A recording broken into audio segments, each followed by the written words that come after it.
Okay, let's now turn to the big focus story. In a major development in the case relating to the Money Laundering Act, where sweeping powers were given to the investigating agency ED, Supreme Court Chief Justice NVR Ramana now says that there is a need to reconsider two aspects of its own previous judgment that was delivered on the 27th of July.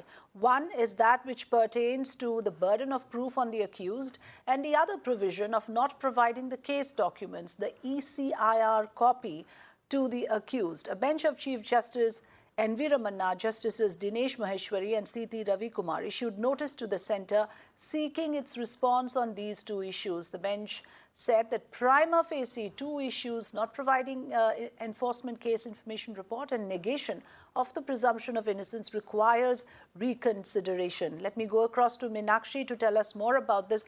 Meenakshi, tell us more about how is it that this entire issue came up in court again in terms of the review petition that was filed, and what were the main observations made in this regard?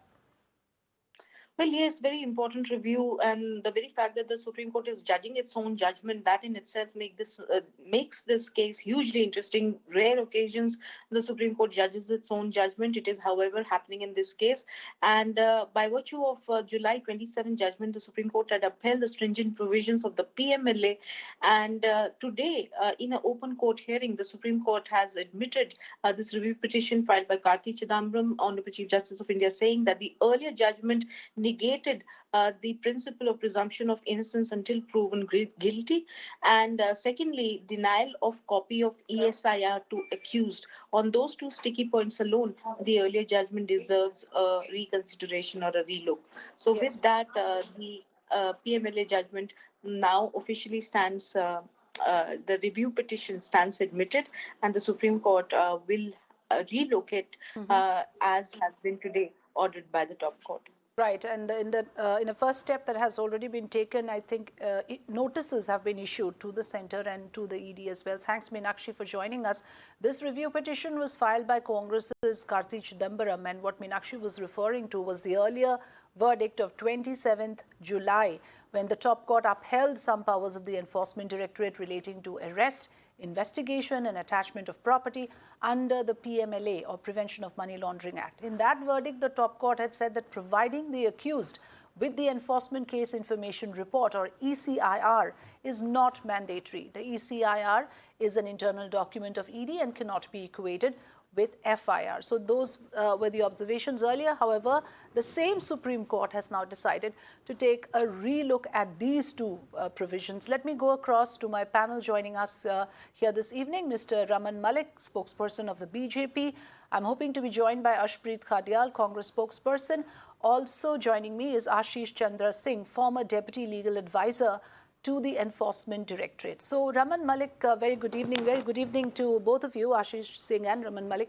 I want to begin with Mr. Malik. Now, here is a law which the opposition has often claimed has been weaponized by the government to harass its political adversaries. So, keeping that perspective in mind, what's your take on why the Supreme Court has decided to take up this matter again within a period of a month, revisit its own verdict?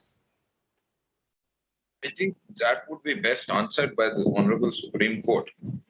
And we must not forget there are various laws in this country which were created in the royal family era, where the onus of proving one's own self not guilty has been the premise of the law. Even something like a 498A, which was created under the Congress, very clearly says that you have to prove yourself, the accused has to prove one's own self not guilty. So is this the true prudence of law that says equal opportunity should be given to people to have law? So those questions would be visited once this is being visited. That is another story. But let's come back to the basic issue. And the basic issue is that you are saying the Supreme Court is revisiting its own decision. I think rather than the BJP or the government, it would be prudent of you to ask the Honorable Supreme Court or the Honorable Chief Justice why does he think on revisiting it. But yes, nowhere in the entire judgment or in the commentary that has come out till now has the Honorable Court said in any manner whatsoever that the agencies are acting like a caged parrot, or that the agencies are biased, or that the agencies are not doing work as per the mandate given to them. They are simply, as you have just pointed out, there are two specific points that they are looking at.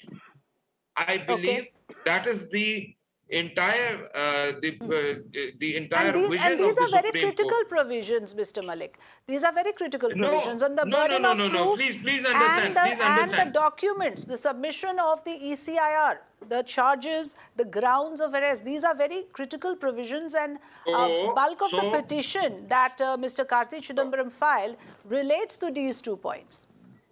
You have to understand something, that today we are, neither me nor you would be in a position to comment on why is it that the Honorable Supreme Court is revisiting its own decision, or looking into it with a different prism, because it is for the Honorable Supreme Court to explain why they are doing so. But coming down to the basic premises that this law or the provisos that we are discussing, that Mr. Chidambaram or Mr. Chidambaram's son, Mr. Karti Chidambaram, is actually trying to play with, they were never created or amended in the law by us at any given point. This had been a part and parcel of the entire law since inception. And if that is the case, then those who created must answer to the public why did they put it there. Let me welcome Mr. Arshpreet as well, and I think he should respond to this. What Mr. Raman Malik is saying, that these 2 points were not part of the amendments. They were always there in the original law. So how do you then say that the centre is anyway responsible for these provisions, A, and B, about how the Supreme Court has now decided to take into account these 2 specific points, but then it hasn't in any way commented or said that the agencies are not acting in the right earnest? See, if everything was good and great, we probably would have been able to nab Vijay Mallya, Mehul Choksi, and Nirav Modi. They wouldn't have been absconding, and the ED would have been able to do something about it. And the BJP would also have waived off 60,000 crores. So number 2, there is another problem with the conviction rate, which is less than 0.5%. So change is very important. When sweeping powers are given to any institution, any department, it can be very detrimental to a democracy, especially the world's largest one. So therefore, the Honorable Supreme Court has given a very, very good order, and we really hope that the BJP would really ponder upon it and contemplate it and make sure that the changes are implemented. And number 2, the twin bail conditions. If anyone has been undermining the Honorable Supreme Court, it is the BJP government, because the Supreme Court had struck down twin bail conditions in a case, which were basically that one had to prove he was not guilty, and he also had to prove it while seeking bail that he won't be committing an offence while on bail, which are not there in the CRPC. So therefore, the Honorable Supreme Court, after it did away with it, the BJP in the Parliament through a finance bill amended it. Finance bill had nothing to do with, no remote connection it had with the matter at hand, and nevertheless the BJP passed it. So I think the Honorable Supreme Court, we think that has given a very good order, and soon we are hoping that the ED would start nabbing the real yet, Mr. Arshpreet, what the top court has done is issued a notice to the centre and to ED to respond on these 2 points, since it wants to revisit these 2 particular provisions, which we are also running on our screens. Yes, Mr. Malik, quick response. Okay, so couple of points. One, I must compliment Mr. Khalid that he has at least the guts to comment on things being absolute power being detrimental to democracy. So that means whether it is the Congress party today, which is running under zero democracy, or the emergency of Indira Gandhi, they were both detrimental to the democratic process in the country. That is commendable for a Congress worker to accept. Secondly, when he talks about Nirav Modi and Vijay Mallya, he must understand that their phone banking friends, for whom they did all the phone banking, have now been paying through their nose, and about 14,000 crore rupees or more has been already brought in from them. There are more to be coming in. Now, you tell me something.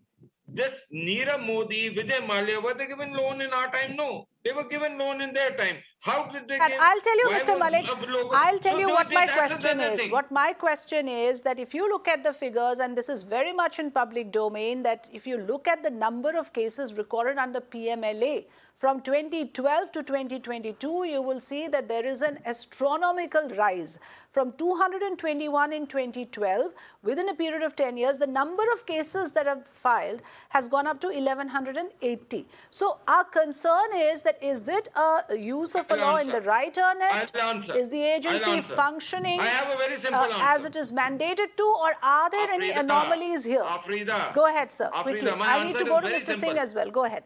Yes. Very simple and very blunt answer. What was the mandate given to us? To kill corruption, to finish corruption, and to finish this Congress equal corruption, formula. Okay, got your We point. have You are to saying kill. we are using the law to And finish we corruption. will kill corruption at whatever cost. We Point will not taken. spare them. Mr. Ashish Singh, the Supreme Court has decided to review the 27 July judgment upholding amendments in the PMLA Act that gave sweeping powers to ED vis-a-vis arrest, search, seizure, and of course, the confessional statements before ED. Now, on the issue of burden of proof, and on the issue of furnishing the document of arrest, the grounds of arrest, the ECIR, where do you stand, sir? Why are these two provisions so highly contentious?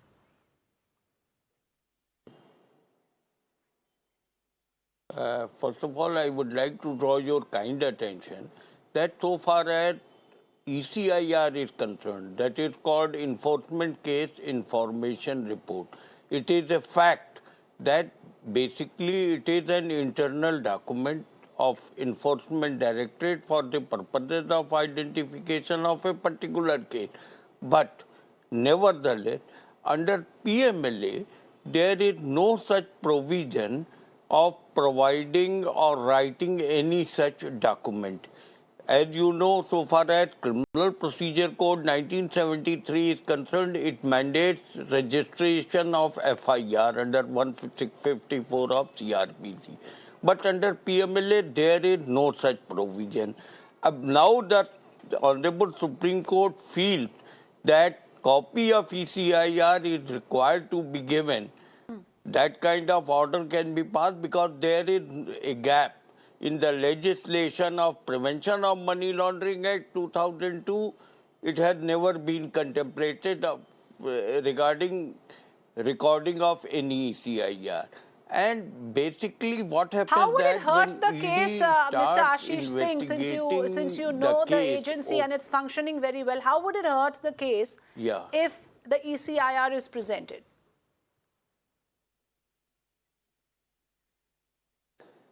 Madam, as far as my knowledge goes in the working with ED, the copy of ECIR is always parted with at the appropriate stage.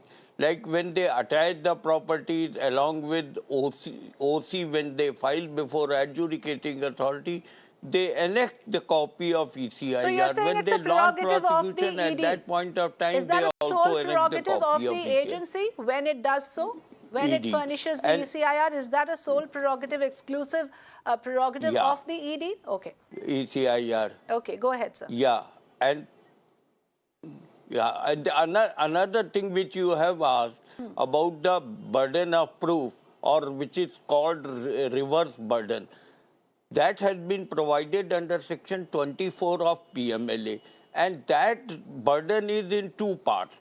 The first part says when a person is charged with the any offense under Section 3, that is money laundering, then proceeds of crime shall be deemed to have been involved in shall be presumed to be involved in money laundering.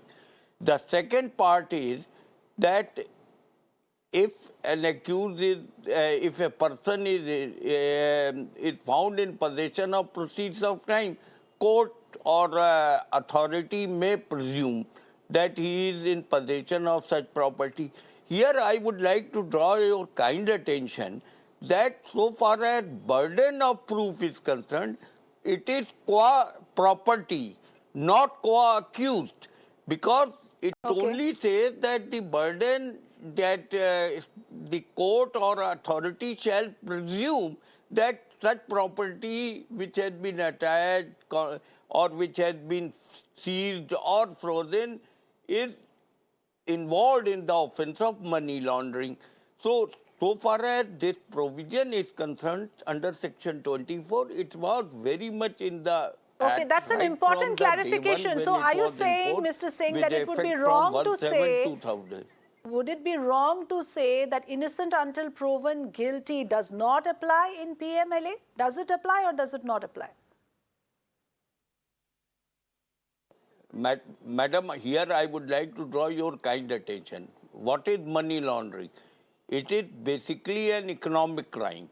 And earlier ED used to administer the repealed Foreign Exchange Regulation Act.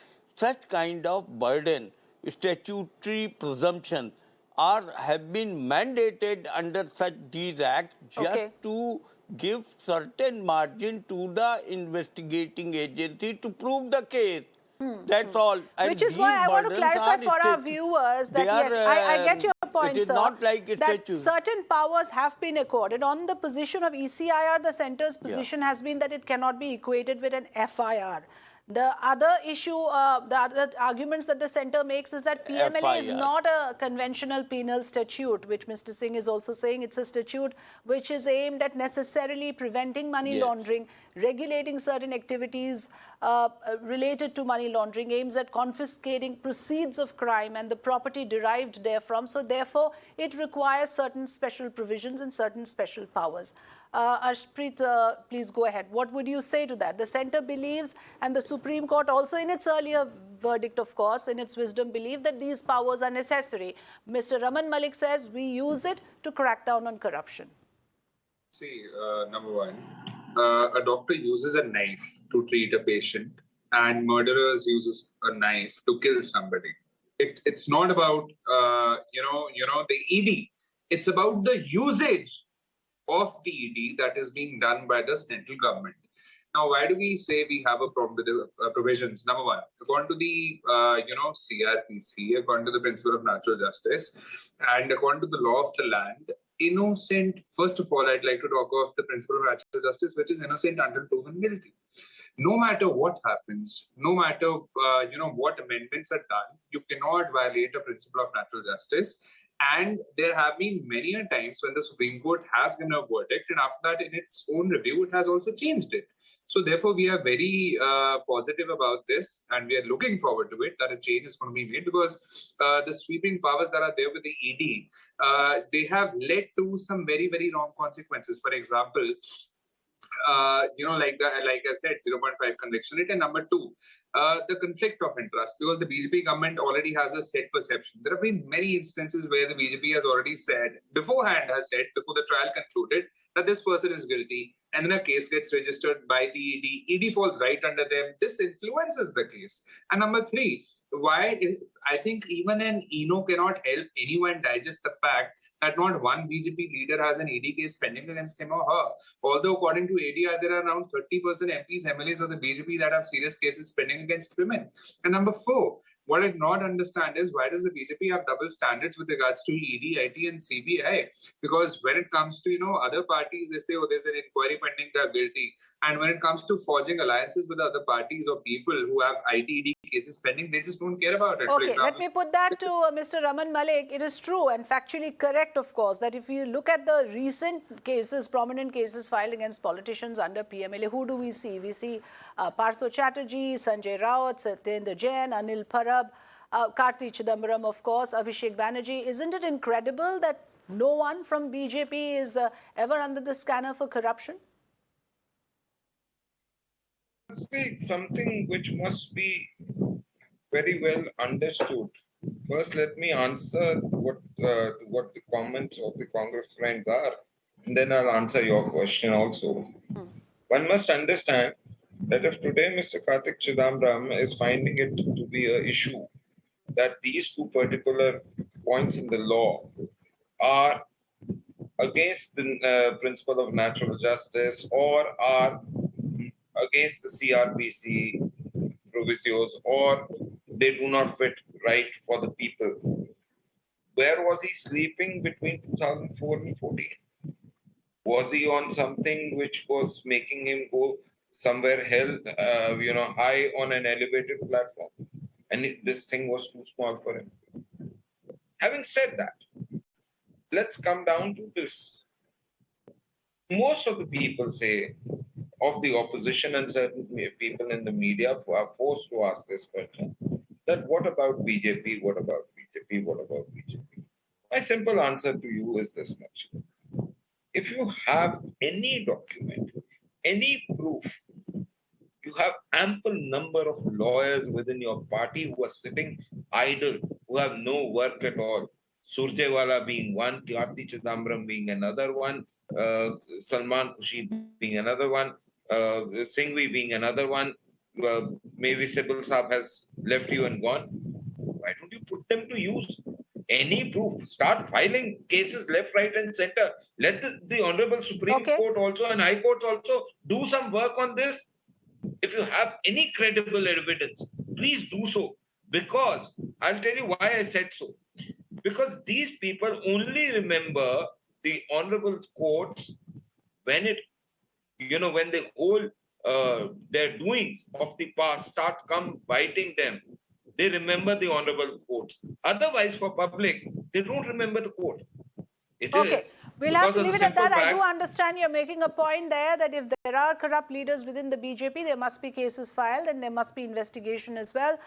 Thank you so much, gentlemen, for joining us. The matter is in court. Of course, we will have to see how things go from here. Raman Malik, Arsh Khadial, and Mr. Ashish Singh, thanks for joining us.